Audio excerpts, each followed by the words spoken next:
Good afternoon and welcome to the News Roundup for Wednesday, November 26, 2025. Only hours till Thanksgiving, and I'm Bill Thomas, and here's what's happening right now. Shocking allegations from the FDA concerning Dr. Anthony Fauci and his intentional cover-up of the origins of COVID-19. Georgia officially dropping racketeering charges against President Trump and his cohorts for allegedly attempting to overturn the 2020 election. Seems like just yesterday. And a stark warning from the Department of Homeland Security concerning the staggering number of Chinese military vessels currently operating in Arctic waters and near the U.S. Also, a targeted shooting attack injuring 2 National Guardsmen in our nation's capital. Their condition critical, and 1 suspect now in custody. All this and a bunch more coming up right now on the Big Roundup. We have a great deal to get to today, and we begin with this. The head of our nation's Food and Drug Administration, the FDA, now claims that throughout the recent coronavirus pandemic, our country's top public health official was busy orchestrating a massive cover-up, all regarding the origins of COVID-19. We call that the beast from the East. FDA Chief Marty Makary says that while Dr. Anthony Fauci, you may have heard of him, was serving as our head of the National Institute of Allergy and Infectious Disease, or NIAID, he took extraordinary efforts to bury the theory that the virus actually leaked out of a research lab in Wuhan, China. And Makary says that right now it remains unclear whether or not Fauci was personally connected to those experiments or perhaps simply responsible for some of their funding. However, he goes on to say that in any case, Fauci was 100% involved in the cover-up. Come on, Doc, you gotta come clean. Furthermore, the FDA chief speculates that Fauci ultimately received a last-minute pardon from then-President Joe Biden for his alleged role in the deception. According to Makary, there's proof that at the very outset of the pandemic, Fauci knowingly went out of his way to conspire with several other medical authorities and commission a number of scientific papers which intentionally disproved the lab leak theory. He also claims that in exchange for their silence, the authors of those papers ultimately received millions of dollars in funding from Fauci's agency, and that Fauci went on to regularly cite those papers as proof that the lab leak theory was in fact wrong. In conclusion, Makary calls the entire affair a true American tragedy. And final thought, this is the News Roundup Lowdown, and there's a lot to take in here. You know, in every Columbo episode, somebody always hatched a plan for the perfect murder. But after about an hour and a half and some nifty detective work, the mystery was solved, an arrest was made, and the case simply closed. You know, as Dr. Fauci fella, he's in the same boat, and while he's not behind bars just yet, there's a boatload of evidence to suggest that in no small way, he is a central figure in what amounts to an enormous potential cover-up, a scam, they're saying, of epic proportions. Naturally, the good doctor denies any wrongdoing, and former President Biden backs him up. But do the math now. If the lab coat-wearing MD did nothing wrong, then why did 46 give him that big, juicy pardon? There's the real kick in the head. If it's empirically proven that Fauci did, in fact, participate in a cover-up, his epithet, it'll be a little less than flattering, and perhaps his credentials could be recalled. But he's retired. By all accounts, he's a wealthy guy, and just like Hunter Biden, he's got a fancy pardon. So for him, life just kind of goes along. Now, each and every one of us deserves an explanation. We really don't know the full truth. And unless Columbo is brought out of retirement, that's not going to happen. We'll never know full well what Dr. Fauci did or didn't do. Your thoughts now on what to us sounds kind of like the perfect crime, the crime of the century, and chime in. We're at newsroundupwithbill@gmail.com. And monitoring the email bag, that guy over yonder, producer Davey, and Big Boy, who's up first? Okay, Bill, we'll begin today with Karen, who's checking in from Lincoln, Nebraska. I know Lincoln very well. Karen, what are you thinking? Karen says, I'll take science and vaccines over unsubstantiated rumors every day of the week.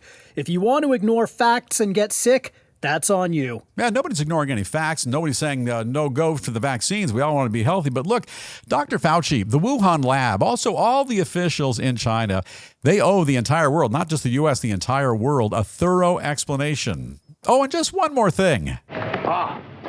One more thing.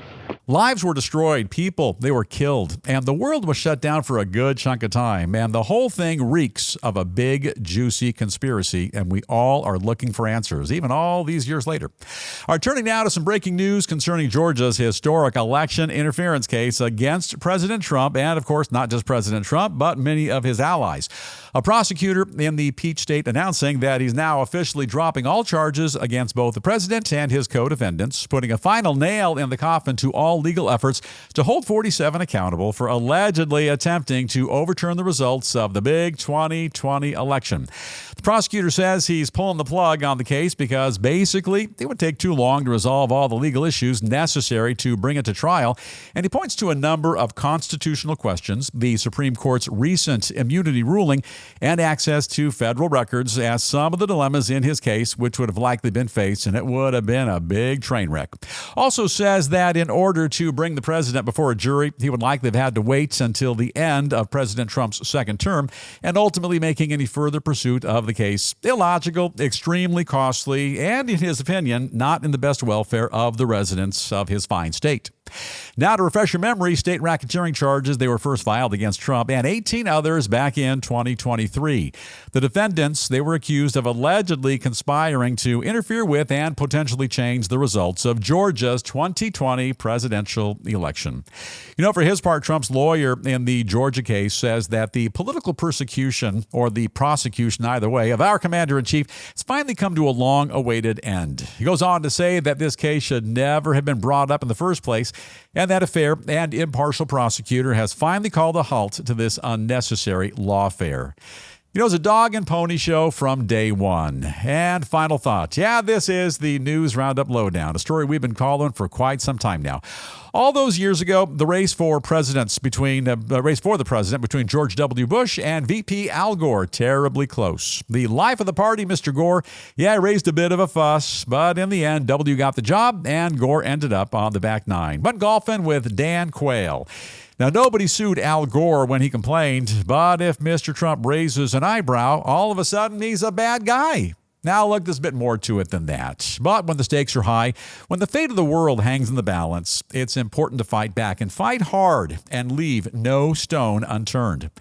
The president did that and more, and fought so hard that critical charges were filed against him. And after far too much time, tons of money, and other resources wasted, the charges have finally been dropped. 47, he's back on the job, and as you know, life goes on.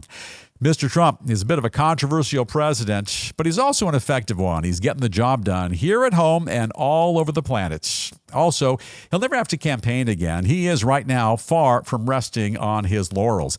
Now, this is how it all pans out. You can file your local, state, and federal lawsuits. But here's the bottom line. The border right now is more secure than it's ever been.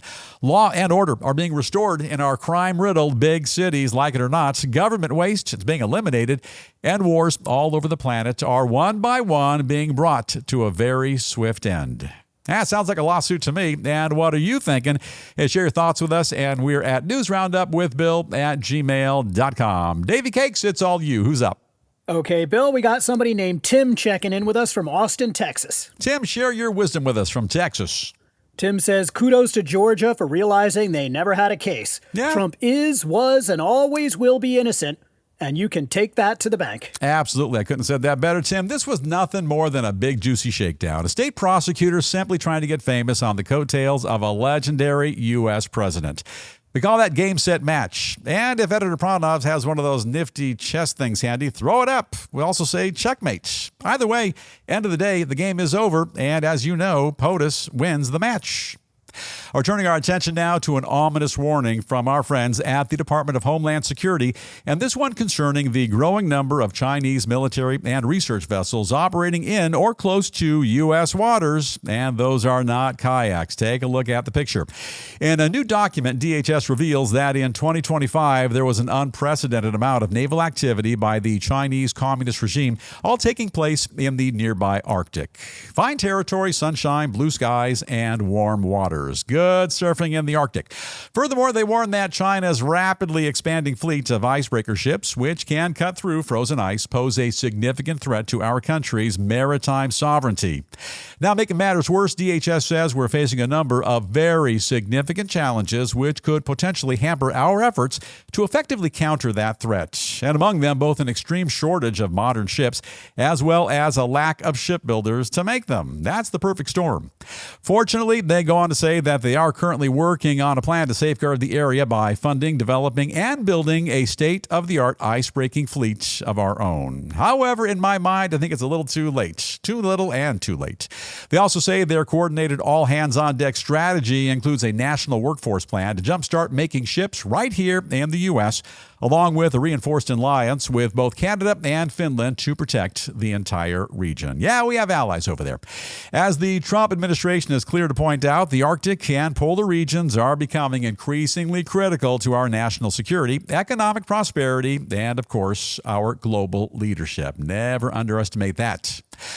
Final update, this is the News Roundup Lowdown. Unfortunately, the U.S. is right now kind of playing catch-up. China appears to have the advantage on a number of fronts, and it appears as though they're dominating the Arctic, and it's imperative that we kick into high gear immediately, as in yesterday. Clearly, the Arctic is essential to the U.S. and on a variety of levels. The region is considered a critical area for homeland defense and the protection of U.S. sovereignty. Now, the Arctic also holds significant untapped resources, including oil, natural gas, also minerals, fish, and a bunch more. And to be in a position, though, where we have to compete with China for all the spoils, that could be detrimental to the future of our very country. Now, with China already leading the way, it feels as though we're kind of in the process of surrendering much of what could have already been ours. Also, if they're already using their ships in or even near U.S. waters, given their background in violating any number of laws, how much more time is it going to take before they put our nation in further jeopardy? China, they have a formidable and ever-expanding military-industrial complex, rivals our military on a number of levels, and it feels as though they've already got the upper hand in the highly prized Arctic. Yeah, it's happening a long way from home, but the implications simply can't be summarily dismissed. And tell us what you're thinking. We're at newsroundupwithbill@gmail.com. I imagine folks are kind of up in arms about that, Davey. Yeah, I think this is a subject that really irritates people, Bill. Yeah. We have Marv checking in from Fort Myers, Florida. Afternoon, Marv. Tell us what you're thinking. Marv says, once again, the antagonistic communists are probing for weakness in our defenses, and we need to expand our fleet quickly to meet the challenge. Yeah, it's not going to happen quickly, but we will expand that fleet. Also, in my estimation, this has been a long time coming. Previous administrations, Joe Biden's administration, for example, they were taking a nap, standing idly by while China built out their military. They excelled in espionage, as we all know by now. They ripped us off on trade deals for decades and decades, and clearly it would appear as though they have the advantage, at least right now, in the Arctic, and it's going to take a lot of time to catch up. Now, some additional headlines we're keeping a very close watch on here in the News Roundup newsroom, and this is a big deal. First up, in Washington, a pair of National Guard members from West Virginia shot just blocks away from the White House. Now, authorities revealing those Guard members, they are currently hospitalized in critical condition, that they were victims of a targeted attack, and that a suspect who was also shot during the incident is now in custody. And turning now to breaking developments, and this time concerning President Trump's latest peace plan, Moscow claiming that a leaked phone call between an American envoy and Russian leader Vladimir Putin is a deliberate attempt to undermine negotiations to end their war with Ukraine and amounts to what they call hybrid warfare. And moving along to Latin America, this is a big deal. Venezuelan President Nicolas Maduro standing his ground in his escalating confrontation with the U.S. by wielding a sword, dressing in camo, and calling on tens of thousands of his supporters to be prepared to defend every inch of their soil from American aggression. All right, galloping along now to the world of business and a quick peek at a couple of stories, which right now they're kicking up a great deal of fuss in finance, also in retail, and a bunch more. Leading things off, Medicare officials announcing they've just negotiated significantly lower prices for more than a dozen of the program's most expensive drugs. Those changes, they're going to go into effect sometime in 2027. And among those products set to see some big savings, Wegovy, everyone's talking about that one. Also Ozempic and a bunch more. And turning now to some last-minute tidbits concerning the Thanksgiving holiday. For $25, Amazon rolling out a Turkey Day feast big enough to feed 5 hungry people, or one producer, Davey, who's got a very big appetite. Included on the menu, an 8-pound bird, stuffing, mashed potatoes, and more. And not to be outdone, our pals at Target, they are matching that deal. They're offering up a similar meal which feeds 4 people for just under $20. That's even cheaper than Taco Bell. And if you're thinking of skipping the whole ordeal and heading for the nearest Olive Garden, might want to think again. The pasta joint is shutting down on Thanksgiving to allow their workers to enjoy a day off. But then again, nobody cares because nobody eats nobody's spaghetti at Thanksgiving. Meanwhile, a growing number of people say they're becoming enraged because friends and family members are now charging them a fee to attend the annual Thanksgiving feast, with some of them even busting out a tip jar and placing it squarely in the middle of the dinner table. Well, you can pay your friends and family, or you can dine out for Denny's. Either way, life ain't cheap, and everybody expects a tip. And a quick gander now to bit of rock and roll showbiz news. And we kick things off with some complicated news for the piano guy. This one concerning the original Rocket Man. The one and only Elton John revealing that he's now unable to see, watch, or read a single thing ever since losing his eyesight due to a debilitating infection that he contracted last year. Says the devastating condition has left him totally blind in his right eye, partially blind in his left, and that he can barely make out the piano. But don't feel too bad. His last tour grossed nearly $1 billion. Then he says he's singing better than ever. That's kind of debatable. And he chats regularly with his celebrity pals, Mick Jagger, Paul McCartney, and the editor of this program, the legendary Pranav. Pranav, the magnificent, close personal friends with Elton John. You know, funny thing about being a rock star, especially when your name is Elton John, or producer Davey, but mostly if your name is Elton John. You can lose your teeth, your hair can fall out, you can even have belly surgery, and you can even lose your eyesight. What you'll never lose, Elton John, however, is your ability to rock the entire planet with some of the most extraordinary music anybody has ever heard. And producer Davey, you must have a favorite Elton John song, yes? Everybody's got a favorite Elton or John two? song, Yeah. Bill. I got to go with Candle in the Wind. That's just a masterpiece. Yeah, it is, yeah. And it seems to me you lived your life like a candle in the wind. My favorite, Funeral for a Friend, for a rocker, and for a ballad, either harmony or sorry seems to be the hardest word. There are good Elton John songs and great Elton John songs, but no bad Elton John songs. Turning now from the concert stage to the screen, legendary entertainer Dick Van Dyke. That guy is only weeks away from hitting the big 100, and he's now sharing the secret to his longevity. The Mary Poppins star confessing that he attributes his successful life to his bright and cheery outlook, and saying that what's kept him going all these years is his great ability to avoid being consumed by hate and anger. That along with his 54-year-old wife as well. You know, it's heartwarming to know as the legendary Dick Van Dyke, he is legendary, prepares for his 100th birthday. He receives constant love, care, and attention from his great-great-great-great-great-great-granddaughter. She's a marvelous woman, 54 years young, Arlene. David, you know Arlene, right? Bill, hold it. That's not his granddaughter, Bill. Oh. That's his wife. 54 years old. She's married to a 100-year-old guy? Davey, Yeah, high you got it five. right. Jeez. Also, what's the name of that super delicious song he sang all those years ago? Super delicious something or other. What was that one? Supercalifragilisticexpialidocious. You're talking about supercalifragilisticexpialidocious? Is that the one? That's easy for you to say, or gesundheit. I'd never get that out. And speaking of successful lives, we bid farewell to one of the nation's greatest inventors, a toy maker, Bert Meyer, passing away recently at the age of 99. And if you haven't heard of him, you certainly know his creations. Among the toys he dreamt up, Rock'em Sock'em Robots, Light Bright, and a whole lot more.